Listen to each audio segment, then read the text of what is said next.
Cricket is one of the oldest sports still being played. Whoopsie-daisies. It dates back to the late 1500s, so it's no surprise that it has some fairly old stadiums as well.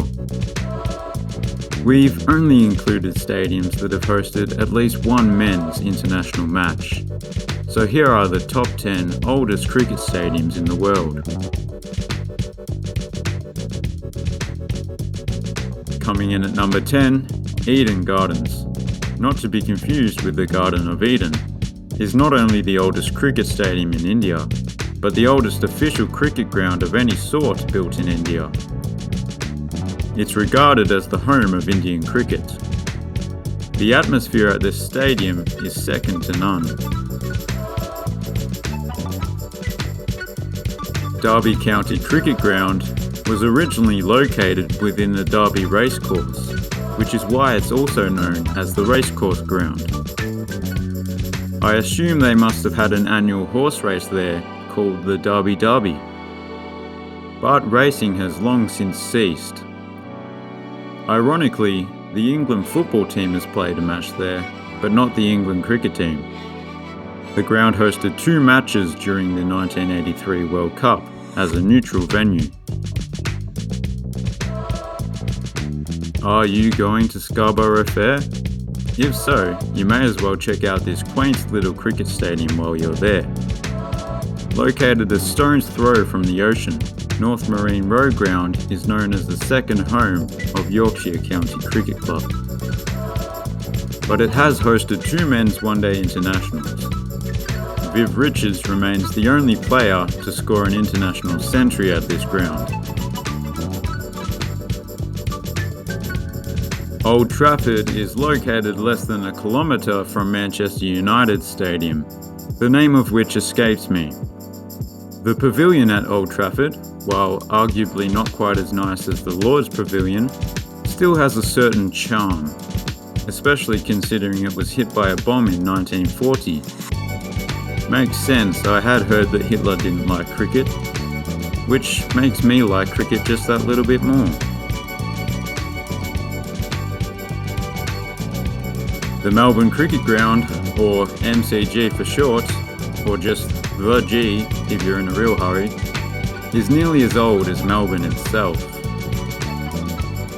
It's the only stadium on this list to have hosted the Olympics, that being in 1956.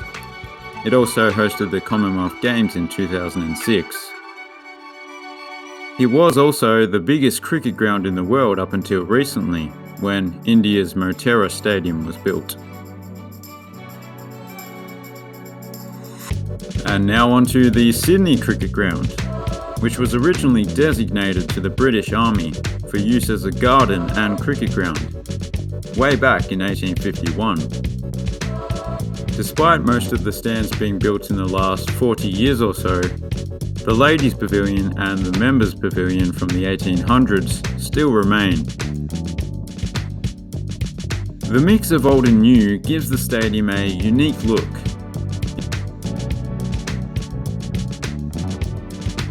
The Spitfire Ground, or St. Lawrence Ground, is famous for its lime tree that sits within the boundary. In 2005, high winds caused the original 200-year-old tree to snap in 2. It was replaced shortly after, but the boundary has since been brought forward so the tree is out of the way. The Oval is one of the 2 stadiums in England that has hosted both England football and cricket internationals, the other being Bramall Lane. It also hosted the first ever FA Cup final. Before the cricket ground was built, the site was sometimes used for public executions, which is a sport that doesn't seem to be too popular anymore outside of Saudi Arabia and North Korea and maybe a few other countries, which is a real shame. It's never good to see sports die out. Trent Bridge was founded by William Clark, a first-class cricketer who captained the All England 11. It was built behind his wife's pub, known as the Trent Bridge Inn. The pub is still there, but the original bridge that it's named after is not. It was replaced by the New Trent Bridge. And now to the home of cricket. Lord's Cricket Ground was founded over 200 years ago by another first-class cricketer, Thomas Lord. It's the largest cricket ground in England and arguably the most beautiful. It's famous for its Victorian-era pavilion with its long room, and the ground itself is notoriously on a slope. The mix of old and new is even more extreme at Lord's, with a space-age looking media centre at one end, and of course the 200-year-old pavilion at the other.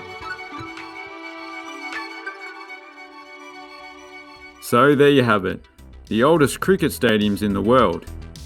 Hopefully they stick around for at least another 100 years. After that, everyone will probably just be playing virtual reality cricket. Anyway, please consider subscribing if you haven't already. And yeah, thanks for watching. Have a good one.